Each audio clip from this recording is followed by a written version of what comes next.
Inanunsyo ni Pangulong Donald Trump na personal siyang makikilahok sa pagpili ng susunod na lider ng Iran, gaya ng ginawa niya sa Venezuela. Ayon kay Donald Trump, hindi niya pinapansin ang asambleya ng mga ayatollah sa Iran at siya lang daw dapat ang mag-apruba ng kandidato sa pinakamataas na lider ng bansa.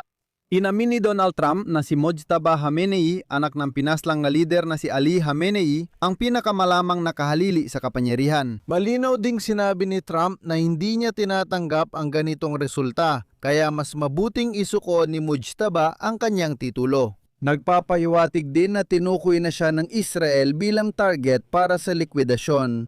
Lumabas ang balita na lumapit si Benjamin Netanyahu, punong ministro ng Israel, sa White House ngayong linggo para humingi ng paliwanag matapos malaman na ang mga kinatawan ng administrasyon ni Trump ay malamang na may komunikasyon at ugnayan sa rehimeng Iranian. Ipinapakita ng pahayag ni Netanyahu na nababahala ang gobyerno ng Israel sa posibilidad na itulak ng Estados Unidos ang tigil putukan bago nila makamit ang lahat ng layuning militar. Nababahala rin si Netanyahu na baka maresolba ni Trump ang mga problema ng Iran nang hindi kasali ang Israel. Ako si Alexi Pichi. Tara, pag-usapan natin ang paksang ito ng magkasama. Pero bago tayo magsimula, hinihiling ko na mag-subscribe kayo sa channel na ito, i-like ang episode at mag-iwan ng komento sa ilalim ng video na ito. Sa totoo lang, malaki ang naitutulong nito sa pagpapalaganap ng content sa YouTube at lubos akong magpapasalamat sa inyo para rito. Mag-subscribe sa aking Telegram channel na Pichi News, ang link ay nasa video description. Doon namin agad inilalatala ang mga balita. Kaya ayon sa ulat ng Axios, sabi ng dalawang source na familiar sa sitwasyon, lumapit si punong ministro Benjamin Netanyahu sa White House ngayong linggo para humingi ng paliwanag na malaman niyang may posibleng koneksyon ng ilang kinatawan ng Trump administration sa rehimeng Iranian. Ang balitang ito ay nagdulot ng pagkabigla dahil si Donald Trump ay hayadan nagsabing hindi siya nakikipag-usap sa mga Iranian at huli na para sa anumang pag-uusap. Batay sa pahayagan, ipinakita ng pahayag ni Netanyahu na nababahala ang gobyerno ng Israel na maaaring igiit ng Estados Unidos ang tigil putukan bago makamit ng Israel ang kanilang mga layuning militar. Ibinunyag ng mga pinagkukunan na nakatanggap ang intelligence ng Israel ng impormasyon ngayong linggo na nagdulot ng hinala na may naganap na negosasyon sa pagitan ng Iran at ng administrasyon ni Donald Trump tungkol sa tigil putukan. Noong Lunes, tinawagan ni Netanyahu ang mga kinatawan ng White House para tanungin kung may ganitong negosasyon o palitan ng mensahe. Sabi ng White House, walang lihim na pag-uusap ang Trump administration sa Iran, pero taliwas dito ang sinasabi ng intelligence. Sa parehong panahon, ayon sa isang Amerikanong opisyal, halos araw-araw na nakikipag-ugnayan sina Steve Witkoff at Jared Kushner kay Netanyahu, Mossad Director David Barnea at iba pang opisyal ng Israel. At ang koordinasyon noong nakaraang buwan ay naging mas mahigpit. Gayunpaman, sinasabi nilang hindi sila nakikipag-usap sa mga Iranian. Dapat linawin na kamakailan, nagpadala ng mga mensahe ang mga Iranian sa administrasyon ni Trump sa tulong ng ilang bansa sa Persian Gulf at iba pang bansa sa riyon para humiling ng negosasyon, ngunit hindi tumugon ang Estados Unidos. Iniulat ng New York Times nitong Miyerkules na ang mga empleyado ng Iranian Ministry of Intelligence ay hindi direkta ngunit nakipag-ugnayan pa rin sa US Central Intelligence Agency sa pamamagitan ng ahensyang paniktik ng isang ikatlong bansa. Nag-alok na pag-usapan ang mga kondisyon para sa tigil digmaan, ngunit sa antas ng politika, walang negosasyon.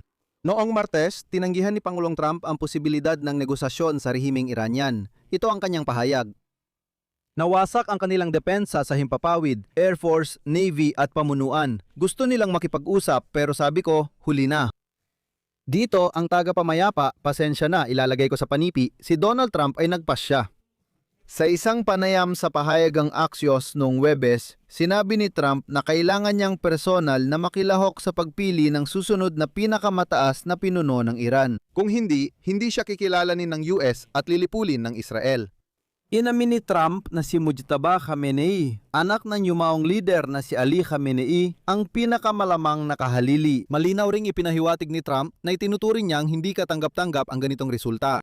Paalala lang, sa loob ng ilang araw, inurong ng rehimeng Iranian ang pag-anunsyo ng bagong pinakamataas na pinuno. Una, Jumano'y pinili ng asambleya ng mga ayatollah ang anak ng yumawang ayatollah si Mujtaba Khamenei bilang bagong pinuno. Pero inuulit ko, wala pang opisyal na anunsyo. Gayunpaman, ayon sa mga politikong Iranian noong Webes, maaring malapit nang ianunsyo na si Mujtaba Khamenei ang susunod na pinakamataas na pinuno. Biglang lumitaw si Donald Trump at nagsabi, sinasayang lang nila ang oras nila. Walang kwenta ang anak ni Khamenei. Kailangan kong makilahok sa pagtatalaga gaya ng ginawa ko kay Desi Rodriguez sa Venezuela. Tinututulan kong tanggapin ang bagong leader ng Iran na magpapatuloy sa pulisya ni Khamenei na pipilit sa US na muling pumasok sa digmaan matapos ang 5 taon. Hindi ko tanggap ang anak ni Khamenei. Kailangan natin ng leader na magdadala ng pagkakaisa at kapayapaan sa Iran. Ang mga komentaryo ni Donald Trump ay pambihira. Pambihira ang pahayag na ito tungkol sa kapangyarihan ng Amerika sa politikal na kinabukasan ng Iran na lalo pang nagpapalabo sa layunin ng kampanyang militar ng Estados Unidos. Ipapaliwanag ko kung bakit. Kamakailan, itinangi ni kalihim ng depensa ng Estados Unidos, Pete Hegseth, na layunin ng operasyon ang pagpapalit ng rehimen kundi ang pahinain ang kakayahang pangmisil, nuclear program at hukbong dagat ng Iran. Direkta magsalita si Trump, ako ang pipili ng bagong leader ng Iran. Giit niya, layunin ay pagpapalit ng rehimen. Paalala, si Mujtaba Khamenei, 56 anyos na anak ng pinaslang nga leader na si Ali Khamenei, ang pangunahing kandidato bilang kahalili ng kanyang ama kahit wala pang opisyal na pahayag. Si Khamenei, isang matibay na relihiyosong pinuno na malapit sa Islamic Revolutionary Guard Corps, ay hindi nagkaroon ng posisyon sa pamahalaan. Noong Martes, binomba ng Israel ang isang gusaling Iranian sa Qom. Matatagpuan doon ang asambleya ng mga ayatollah, relihiyosong samahan na pumipili sa susunod na kataas-taasang pinuno ng Iran at naglalayong hadlangan ng pagbibilang ng mga boto.